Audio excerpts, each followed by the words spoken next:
The following program was produced by an independent community producer. The opinions expressed do not necessarily reflect those of the ECAT staff or board of directors. Come to you from underneath a peach blossom. It's time for an episode of BeAuSm. Find positivity throughout your life and work. Just like our mascot rooster, Steve the Jerk. Hello and welcome to another episode 118 of the BeAuSm Podcast. I'm one of the hosts, Joshua Peach, and co-host Mark Resnick, the master of merchandise and guy that joined about 10, 12, I don't know, so it's like your 12th episode, maybe something like that. We're getting there, Adam. And this is the first in the 118 episodes that I am lost. I'm typically lost, but I'm really lost in this episode. We had 2 hours. We had some changes in plans for some recordings, and Mark and I were originally going to do an episode, which we're still going to do, with the two of us talking about some things. And Mark said, "Hey, I got this awesome guest, really good guy. I think we can get him on 3:00 tomorrow. Let's do it." So Brett, I haven't met. I've read just a little bit about him. It sounds like he's got some really awesome stuff going on, and I'm going to dig in and ask all sorts of questions. But I'm going to let you, for this first episode of this kind, I'm going to let you drive the introduction and get us started, and then go from there. I'm quarterbacking today, Brett. So I joined Mark here, joined Josh a few months ago as his co-host, Brett, and we bring on a lot of different speakers. A lot of them are in the education space, but basically, as you know from the podcast, we're all about how to be awesome. If you can be anything, be awesome. And we try to bring on some really cool people. You're one of them. Brett Miller and I grew up together in the town of Norwell, Massachusetts. 20 minutes, 25 half hours south of Boston. Brett and I basically attended middle school together because we went to different elementary schools. And then in high school, I went to a different school than Brett. So we kind of lost track for a long time. And then we reconnected once we both published books through mutual friends. And we've been partnering together in a bunch of different ways. Brett is an author himself, Josh. He's got this incredible book, I It's a saw the Beautiful book Day cover. to Save Lives. And it is spectacular. Brett, let's just dive right in. Why don't you just introduce yourself? Give Sure. us the commercial, the background on Brett Miller. Well, I'll make it short, sweet, and complete. Well, by trade, I'm a physical therapist of many years, but I am the founder and owner of 110 Fitness, which is the largest wellness center in the world for people with Parkinson's disease.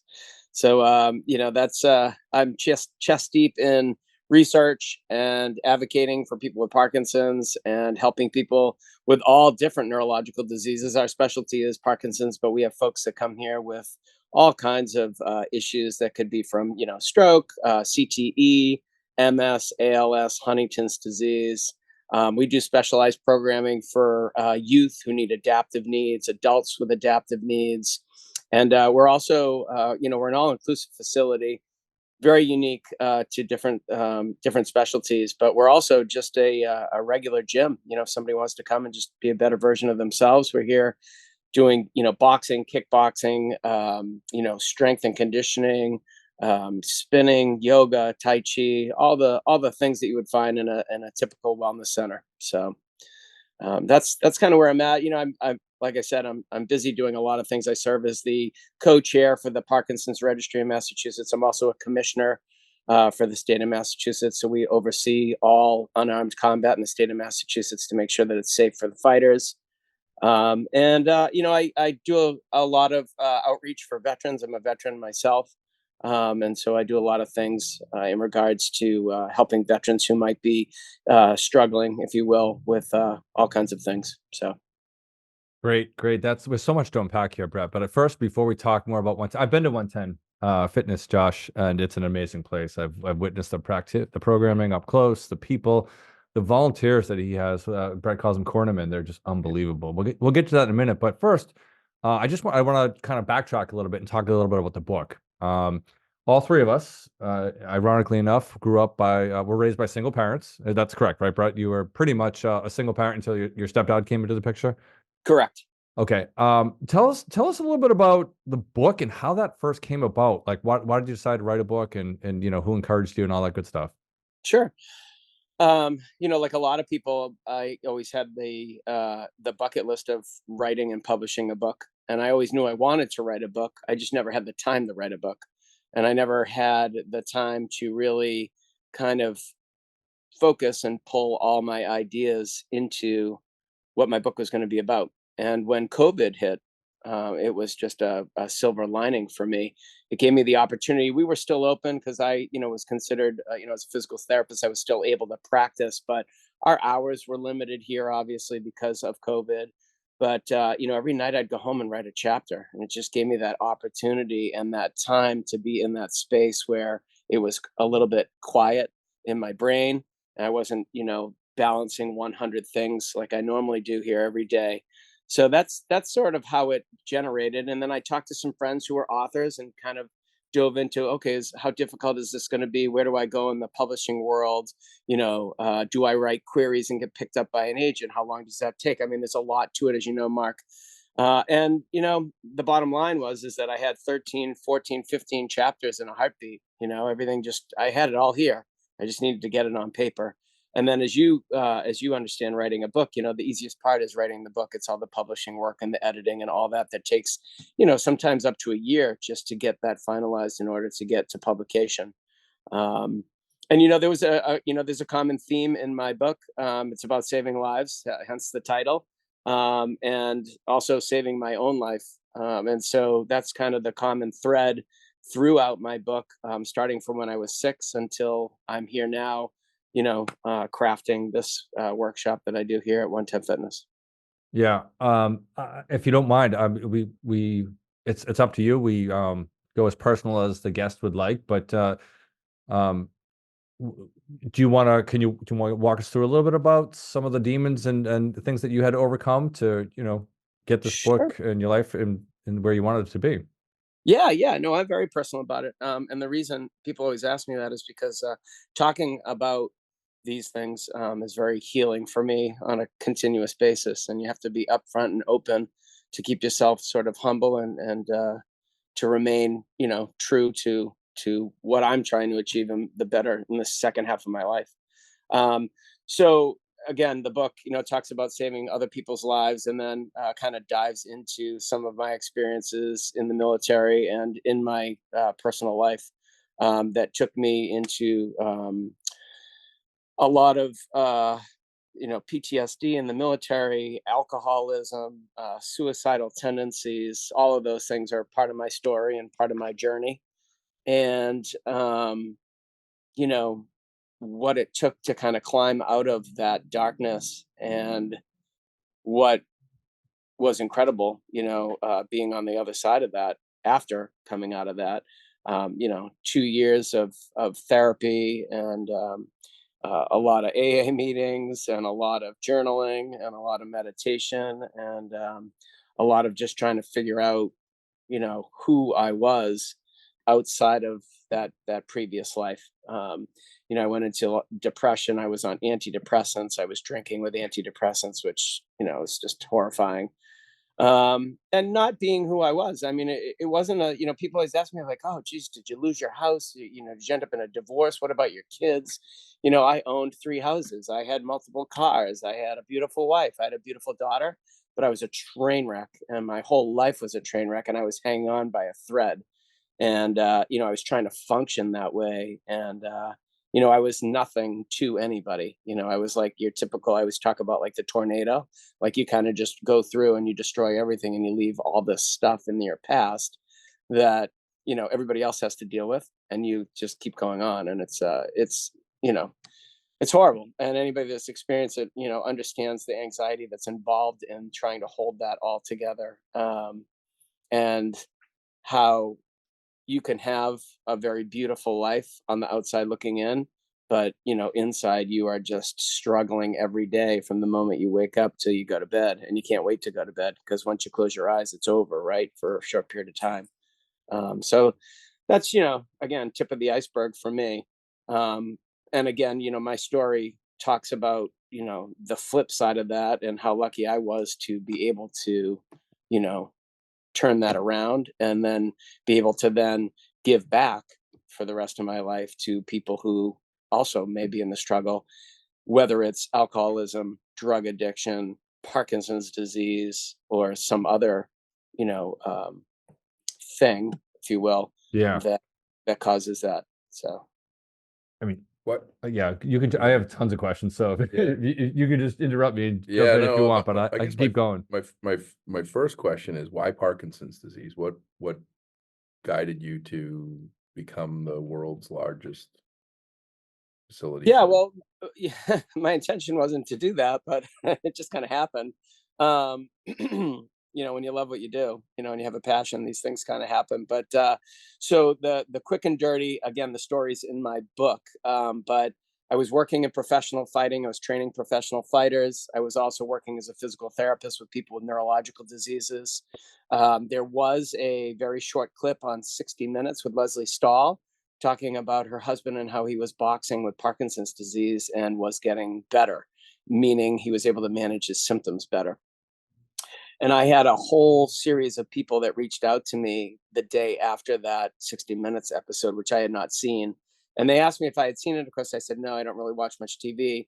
YouTubed it, and I was inspired to get involved and start a program. And I started a very small program in a local gym, and I had 2 people come the first day, and then in about a month there were about 30 to 40 people standing in front of me, and all their family members were in the back having a mock support group meeting, if you will, because they all needed support as well. And at that point I decided, we need to do something. There's a huge need in the community.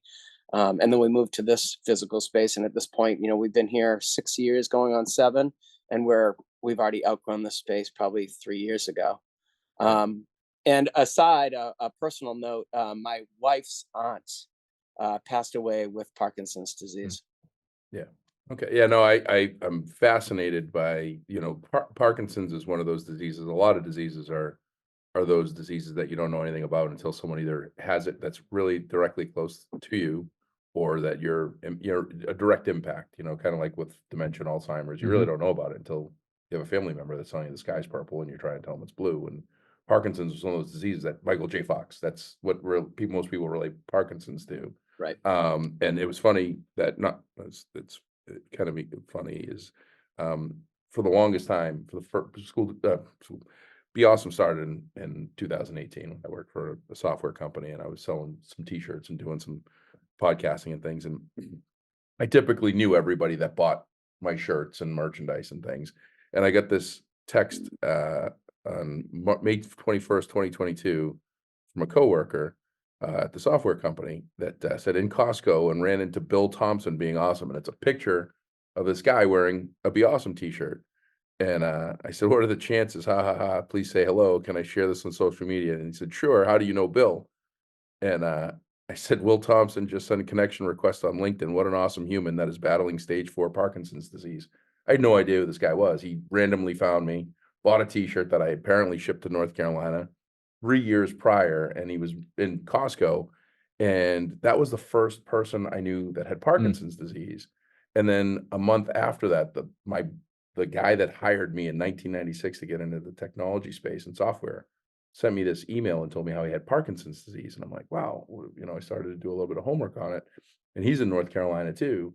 And his son drives him an hour and a half each way, a couple times a week, to a boxing gym in Jacksonville. And that's when I learned the power of boxing and the exercise and the things that you do for people with Parkinson's disease, how it makes a huge difference in their abilities, capabilities, their day, their mindset, because a lot of it's depression too, right? The dealing with this and the inability to do things the way that you used to, it impacts you. And apparently, talk about that, because I don't know enough about it. I know that this boxing gym in Jacksonville is busting at the seams, and this gentleman apparently created some program I don't know that it's unique, but it's some program that it's similar to yours, where Yeah. everybody that's within 150 miles is driving just at the idea of being able to come a couple times a week. What do you call that? The 110 the 110 way. But you tell us a little bit about it's not just the gym, it's the whole community. It's fascinating. Yeah. So I've designed a platform over the years. I call it the 110 Fitness Recipe. And it is very holistic, but it's also all inclusive. It's not just the exercise piece. So I consult for and do research for Michael J. Fox Foundation, Davis Phinney Foundation, Cleveland Clinic, a bunch of all the Boston hospitals. And, the research that we have, the data leads us to high intensity interval training, which really has to be understood as an intensity at which you probably would not work out yourself unless you're super disciplined. And so a lot of these folks are coming in not understanding the expectation or the standard that 110 Fitness has for people with Parkinson's. I mean, Mark, I know Mark knows this, but like our folks do Spartan races. They climb ropes to the ceiling. They jump over 8-foot walls. They're doing 3-minute rounds on a heavy bag. I mean, it's no joke. And with my boxing background and my expertise in physical therapy, what separates us, we're sort of the special operations of Parkinson's wellness, right? So we're trying to set the stage and the example for the rest of the world to follow and say, listen, these folks are capable of X. We know it works. I have people come through the door with a disease, and the first thing I can say is, if you stay and you do what I ask you to do, you're going to get better. And so this platform is inclusive not only of just high intensity exercise, but it has to do with rest and sleep patterns. It has to do with gut biomes and nutrition. It has to do with hydration. It has to do with meditation or, spiritual guidance or spiritual awakenings. It has to do with all these things that are all inclusive, that when put together, you can live a really great life with Parkinson's disease. And so, I've developed this over the years. And like I said, we know that it works because we have the data and the research. But most people out there are just doing boxing programs, which is fantastic. Because the one thing that we can't really measure, we're working on it, is the camaraderie in the community. We think is probably equally important to the exercise. Mm-hmm. Having a place to be accountable, having a place to be responsible for yourself, meeting other people who are in the same situations, no ego, it gets left at the door. And these people are, going to support groups together, they're boxing together, they're doing other things together. And that camaraderie and that commitment to each other it's worth its weight in gold for sure. And we know that because this wasn't measured, but when COVID struck, we lost one person every single week for 9 weeks in a row, and not one of them passed away from COVID. And we truly believe that these folks died of loneliness. Yeah. They had no place to go. They had no place to be. They didn't have to be accountable to their friends, and they died. And so we know that, community is part of our platform, and we do a ton of community events, but, all of those things together, it's not just one thing. And just to clarify, you never know who listens to your podcast, but there is other data also. Everybody listens to our right? podcast. It's a global phenomenon. Right. There's data and research behind other exercise things, dance, Tai Chi, golf, that are out there that also help mitigate symptoms of Parkinson's, cycling. So it's not just boxing. We just have the most research with boxing, and we've seen the most benefit from boxing. So yeah. I mean, exercise is one of those X factors in life in general. Right. As a preconditioning of our brains for Alzheimer's or to, Parkinson's, heart disease. Right. It's such an undervalued 20-minute a day exercise routine or high intensity routine. It's amazing. I know the proof is there because Brett and one of his caregivers participated in my book. They wrote Stories for the Greatest Blessing book. Oh. And the way she, I'm sorry, I forget her name. What's the one who volunteered a year? Deb. The way Deb talks about, her husband didn't even want to go. Mm-hmm. She had to drag him to go to this class. And then later he said it was the best thing that ever happened to him and her. That's exactly best thing that ever happened to her too, because she needed that community. She needed that break. Yeah. It's amazing. Tell us a little bit about because I know I've attended your gala, which is amazing. You raised a ton of money. What does that money go towards, and how does tell us a little bit more about the extracurricular programming that's outside of sort of the fitness program at 110? Sure. So we host a gala every year. It's for our scholarship program. So when I designed and opened 110 Fitness, my goal was that no one would ever be unable to come or left behind. And so anybody that comes who has any financial struggle or needs some help financially to pay for their membership to come here, we offset their memberships through the money that we raise for the gala. So every September, we have a great guest speaker and the typical, the auction, the dinner, and we host a large event, live music, and all that money goes towards offsetting people's memberships who come to 110 Fitness. And Parkinson's is not an old person's disease anymore. We've got 26 to 90 here. Well, how old was Michael J. Fox when he got it? Because he was in his 20s. Yeah. He's had it for a long time.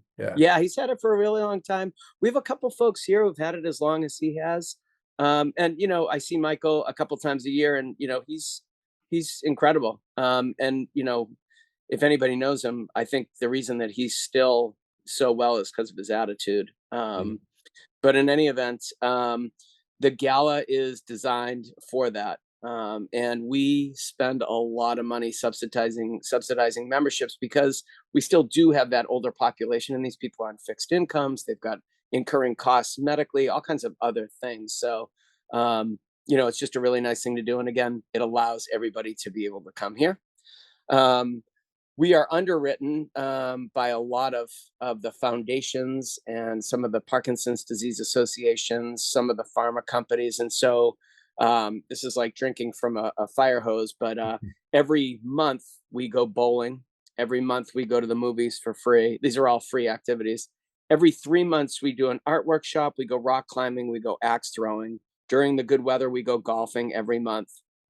We go deep sea fishing every summer. We go to the orchestra together at Christmas. There's a million things that we do as sort of an organic family outside of 110 Fitness. And those are open to anybody that comes to our facility or anybody that's in our community. So you could have Parkinson's disease and not come to 110 Fitness, but still be able to participate in any of our community events. It's also open for the families of members and their kids, their grandkids. So anybody that's involved can come here and go to any of our community events. We host a couple symposiums every year. We do some veteran symposiums. We also do some educational series. Pretty much almost, it's slowed down, but usually it's every week we have somebody come and guest speak. Mark, you did one of those. Mm-hmm. So there's always something going on top of all our support groups. So we have multiple support groups for caregivers, for care partners, and then also for people with Parkinson's disease. So people can do all that stuff. And then again, we do the Spartan races. We're doing a Green Beret with a Mission obstacle course. We're doing an overnight up in New Hampshire this year. So anything that's, adventurous and exciting and that these folks haven't done, they're all doing things that they never thought they'd be able to do. And a lot of things that they would never have done even if they didn't have Parkinson's disease. So how many members do you have? We're about a solid 100 members with Parkinson's. And what's the furthest that someone travels? Yeah, so we have people that come from the Cape, and we have people who come from Boston, and then everything in between. Yeah. Everything in between. But I do, thanks to Zoom, I do consultations and evaluations for exercise programming for people all over the world. Yeah, there's about 500,000 people documented, right, that have Parkinson's today. Yeah, I would say about 1 million worldwide, and then the numbers that we anticipated for 2040 have already doubled. Yeah, wow. It's I thought some of us are calling it the new pandemic. Yeah, no, I remember the United States, I think, is 500,000. Okay. Yeah. I thought it was much more, honestly, because Alzheimer's is like 6 million Americans. It's pretty high. Yeah. So I thought they were kind of hand in hand in terms of numbers, but it's crazy, right? What does the research say about why it's become so prevalent? Is it not just about head injury trauma, right? It could be anything. Right. Yeah, encephalopathy, we think about Muhammad Ali or some of these football players and such who are taking, chronic hits to the head. Um, so we're not 100% sure. We do think, so again, a couple of years ago, if you asked me if there was any genetic correlation to Parkinson's, I would say maybe 5%. Today, I would say like 85%. So we are finding multiple genes. We know about 7 genes currently that are responsible for kind of tripping Parkinson's disease in people. The problem that we're having with the research is A, we think there's probably another 30 genes that we haven't found. And B, you can also be a carrier of one of those genes and not get Parkinson's. So that's kind of the problem right now. The other issue that we're looking at is obviously environmental factors. So you have the PACT Act with veterans who've been exposed to burn pits.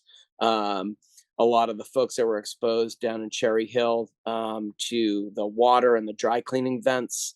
So you have that whole military piece, and then you have the civilian world, right? You've got pesticides, burning of like firefighters who are exposed to a lot of burning embers that give off like tetrachlorozine and different chemicals. You've got people who work in the printing business, folks who weld, who have burning soft metals. The printing business is a lot of like ink exposure back in the day when they used to do all that. So there's a lot of triggers. And then there's another one that people forget about, and that's like trauma. So couple examples. If you experience like terrible grief, maybe you're in a horrible car accident, maybe you had shingles. That also we're finding is horrible, like trauma or impactful trauma can also kick off Parkinson's disease. And we think that you would have got Parkinson's disease anyways, but that kind of kicks it off earlier in life. It's like a trigger. So that's where the research is right now. But like I said, the numbers that we anticipated have already doubled. So, like I said, a lot of the scientists and doctors, PhD folks out there doing the research are saying this is kind of like the new pandemic. Yeah. Because it's so prevalent.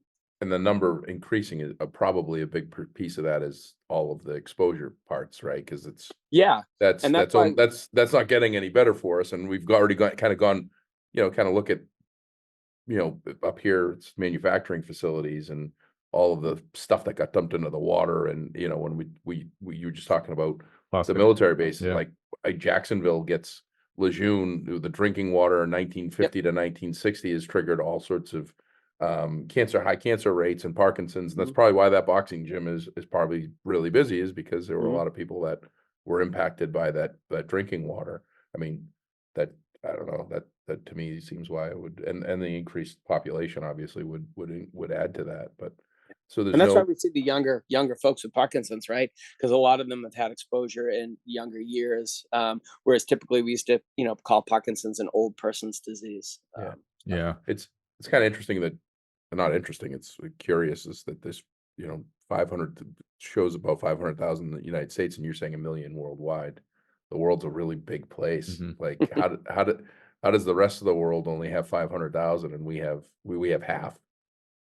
Well, for one, if you want to talk about paraquat, which is a chemical that is in Roundup.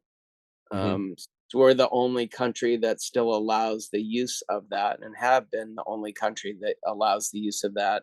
And so there was, and don't quote me on this, I think like a 30% change in the demographic of Parkinson's across Europe when they banned that over the course of like 10 years. What do we do to get rid of that? Because that's, it's on commercials, it's on the radio, it's in the internet, it's all about banging on the doors of your local selectmen and then working up the chain, right? So we have a bill, it's called Ending Parkinson's. It's been sitting stale in the House for a long time. And unfortunately, it was just kicked back by the FDA, stating that there's not enough evidence to show that it is one of the issues that's causing Parkinson's disease. So there's a lot of anger in the Parkinson's world, as you can imagine. Because the FDA came out and said that just like 3 weeks ago. not enough conclusive evidence stating that it would need to be banned, but yet we're the only country that still allows it. So there's a lot of controversy there with that.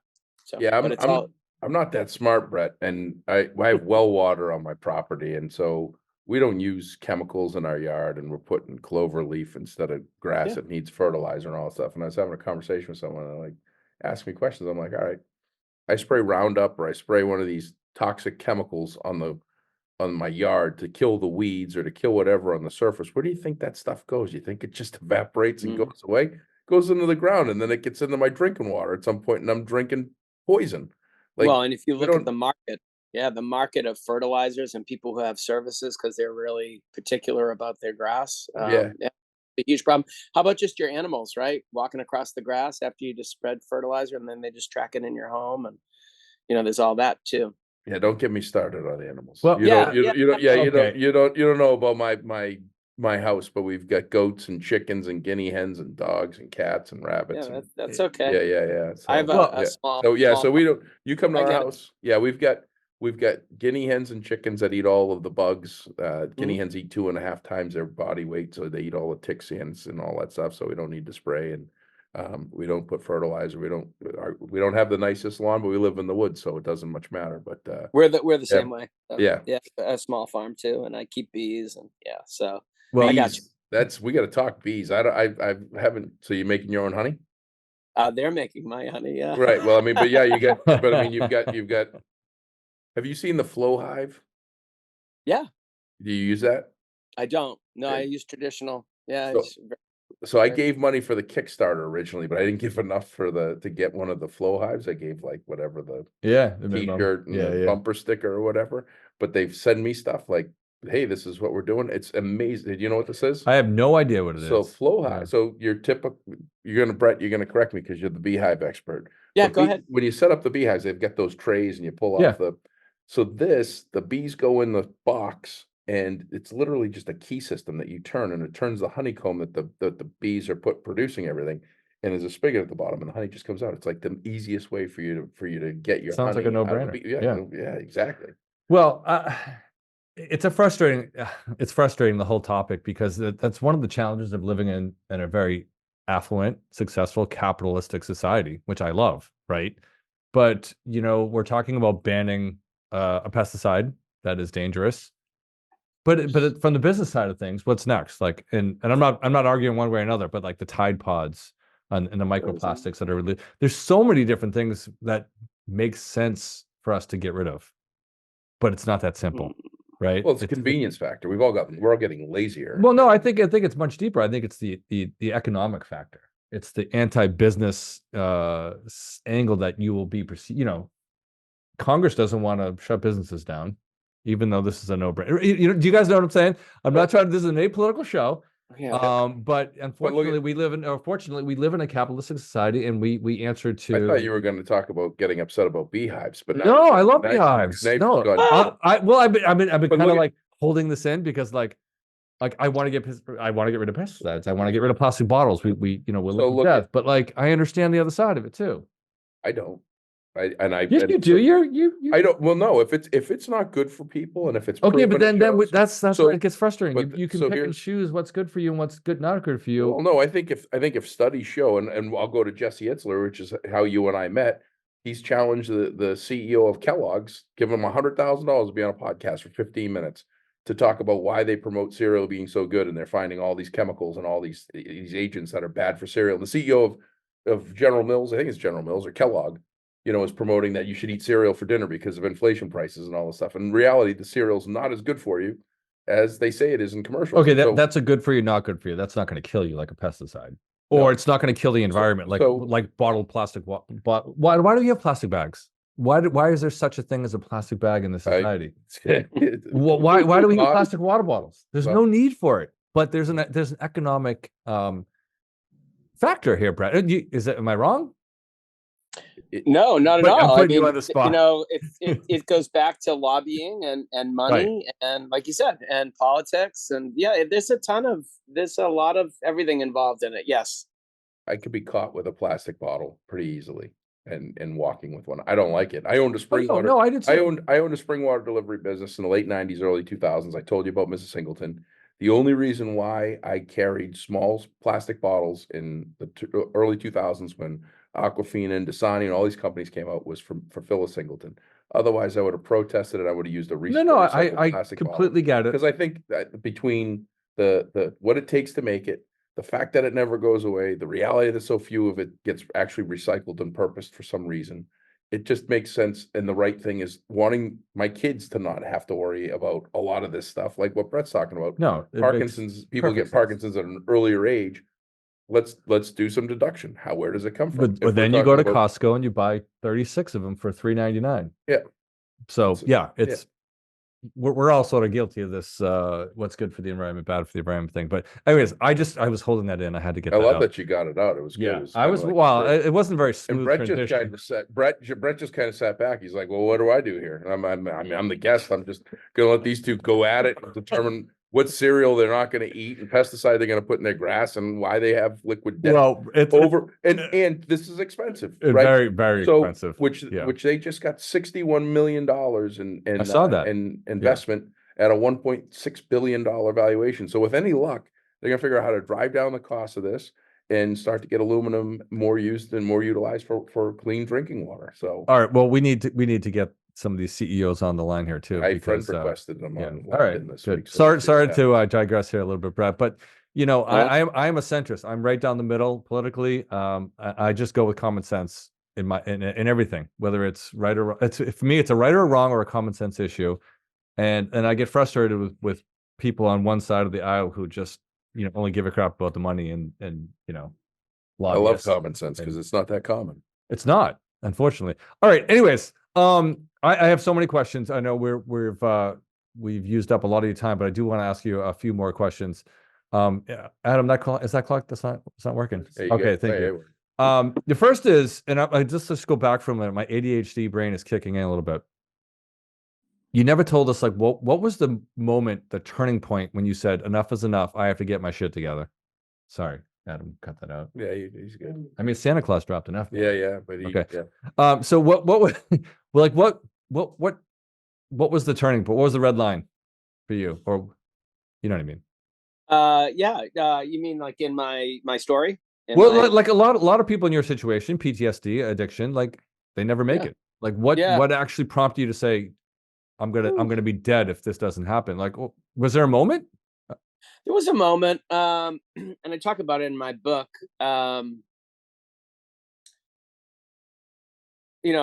I was doing the same thing day after day, right? I was living insanity at its definition, right? Doing the same thing over and over, expecting something to change, and it wasn't. But I was spiraling worse and worse. Things were getting worse. Things were happening, at my home, and I only had one child at the time. She was 3, and she was definitely, obviously, not capable of understanding where I was in my life, but yet she knew. Kids are really smart, right? And so she was starting to withdraw from me, not wanting to be with me, not wanting to be near me, and that was hard for me to understand, like to accept. And then also, I was, fighting with my wife for no reason, obviously. And, things at my home were not good. So it wasn't really a turning point. I decided to kill myself. So I own weapons. I'll be open about it. I'm a former military guy. So I packed a pistol and some special bullets, and I left my house that next morning and drove out of my driveway with the intent of never coming back. And people talk about spiritual awakenings or things like that happening, and I'm not really sure if I can put an actual name on it, but I left my house to go to work, and I stopped at an AA meeting, and I sat in the parking lot with my pistol in my lap, and I just sat there. I wasn't sure whether I was going in or not, or in any event, my phone rang, and the this guy who was a mentor of mine in AA, his name was Paul, was calling me and asking me where I was and what I was doing. And I told him I was sitting in the parking lot tickling my tonsils with a 357 Magnum. And, basically, the words I'll never forget. He says, you never have to do this again. I said, you don't have to be alone. He said, come inside, have a cup of coffee, sit down, and let's talk. And, it took me a moment to realize, what he was saying to me. And, miraculously, I went to that meeting. I walked in the door and had a cup of coffee and sat down. And my life drastically changed from that day on. Yeah, I'm sorry to go deep on you. I know I Oh, should have good. brought it up But earlier. this wasn't your Hey, first. this is good. I This, got the tears going. yeah, But, and I don't know you. We just met, so as yeah, far as if I go no too far, problem. but that wasn't your first AA meeting, or it was? It was not. So you were. I bounced in and out for at least a year trying to get my act together. Well, the reason I bring it up is we have a large, a lot of our audience is military members, former and current, and it's important to talk about mental health, and we don't talk Yeah. about it enough. It's a Well, a problem in this society, and it's in your book, so I'm not asking you anything that's not public knowledge, Right. but I think it's important for everyday people to share it. It's part of why you're so awesome. Well, I think the other thing too is it's not just the reality is that, and I do this in every one of my keynotes, is that it's not just, we're putting a lot on military and first responders, and they have the most stressful jobs, and why. But the reality is today, and I was just in my Starbucks office a little while ago with a friend of mine. I was talking about how hard life is for kids. I was in a school last week, and a freshman in high school is bawling and crying and anxiety ridden and legitimate. Like, people always say, well, what, how do you know what is legitimate with a kid? Are they just trying to get out of class, or just whatever it is? And this child was legitimately so anxious that she was okay with crying in front of everyone because it just, everything was overwhelming. But the reality is 1 in 3 people in the United States, I don't know about the world, but the statistics, if you take every disease, alcoholism, drug addiction, divorce, death, if you take all those things, about 1 in 3 people, Tony Robbins says 1 in, I think, 2,000 people is suicidal every day when they wake up in the morning. But 1 in 3 people every morning gets up that has something traumatic and difficult in their life where they could be thinking like Brett. And that's like, you think about your interactions, 33% of your the chance of you talking to someone, they're dealing with something difficult. I mean, every single day of my life, I have at least a couple of interactions with people where they're dealing with significant challenges that could cause them to make a permanent decision on a temporary problem. That temporary problem could last a long time. Like, it sounds like your especially for challenges young were a people. couple of years. Yeah. And it just gets to that point, you go, well, this isn't going to change. That's that insanity piece, and here it comes. That's amazing that it is. I find that I don't know what the reasons for. Mark's seen so many things that happen in my life that I call and I'm like, hey, you won't believe this happened, and you won't believe that happened, with timing or someone calling or something happening. Think that things that happen make a difference, and the fact that you got that phone call that arguably kept you here, and I'm so glad that that phone call happened, because Paul, he's a hero. Yeah, Saved my life. Yeah, Brett. So we now, have did you have your gym already? Were you already doing all of this stuff? Or so this is all of I owned a different business at the time. So all of this amazingness that you're doing has come after all of this has happened. You just kind of. Yeah, it was, and that's the whole story, is that the grace of God, was given to me. I was given a second chance, and now it's my turn to return the favor to everyone else. So. Yeah, and Brett does. We have a lot of mutual friends, and Brett returns the favor like you do, 100-fold, 1,000-fold. Goes out of his way to talk to anyone, to be with anyone. He wrote the foreword to my book. He's just an incredible person, and just grateful that you came back into my life. Yeah, thank you. That's, I had John Cady on that I knew since the 4th grade, and then you have Brett on since the 4th grade. This is a good, you're a good intro. You're catching on here, and you get some, you get some good history of good folks in your life. That's Well, we're both good people, and we both bring on good people. We try anyway. I know. I just for our audience, you can get the book on Amazon. It's a beautiful day to save lives. It's great stories in here. It's a quick read, but it's also very powerful and impactful. I encourage all of our listeners to get it. I know, Brett, you've got some more writing ahead of you. I know you're working on another book and maybe even a movie. You want to tell us about that, and tell us how people can reach you if they want to learn more about 110 Fitness or your personal life. Sure. Yeah. I'm like you said, I'm available to anybody who might be in the struggle. But I'm actually I have a producers meeting next week. I've been moving along with a movie. Not sure if we're doing like a Netflix docuseries or an actual movie, but have been approached by a couple producers, so that's moving forward. So very excited about that. Obviously, Yeah, I am working cool. I'm working on another book, and it's about crafting the largest wellness center in the world for people with Parkinson's disease. So it's all about 110 Fitness, and individual stories based off of people that I've met here, and a lot of the funny things that come with working with people with Parkinson's. So that's great. If you want to reach me, obviously, email bmiller@110fitness.org. I'm sure in the keynotes, you can post my cell phone number. I'm always welcome to talk to anybody on the phone. And I also, invite anybody who ever wants to come and see how magical these folks are and how incredibly resilient and fierce they are with their Parkinson's disease to come and visit 110 Fitness. Just call and make an appointment, and you can come in and watch. It's quite It's motivational. amazing. It's amazing. Inspirational. If drag whoever you need to drag to one of these classes, because it is hard to make that first step in anything. Yeah. And for people with Parkinson's or Alzheimer's or any of those neurocognitive diseases, is that the right word? No. Or neurological movement disorders. Yeah. Yes. I mean, it's just amazing place, and I love how it's not you tap your military background. It's very like, it's not regimented, but there's a structure to it. There's a rhythm and a roll, and everyone. I love how you give everyone a boxing nickname. So I want you to think about mine. Yeah, think about a nickname for me one day. Brett, it's been an honor to have you on the show, man. I get 2 or 3 more things. Sorry. I get boxing questions. My God. My brain. Yeah, my apologies. My brain's moving. I know. I know you're the host. I don't want to interrupt. I know.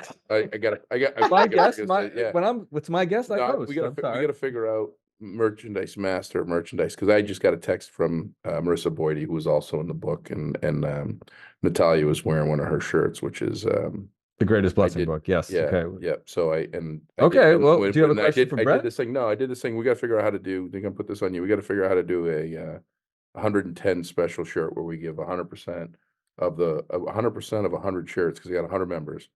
100% of 100 shirts profit to the gala, and we got to figure out how to get a shirt into each of the members. I'm glad you didn't say 110%. We're going. We don't have 100 yet. Keep 110%, but we got to figure out how to do that. That's one thing I want to do, to figure out how we give back and do something cool, because you have a whole bunch of B's.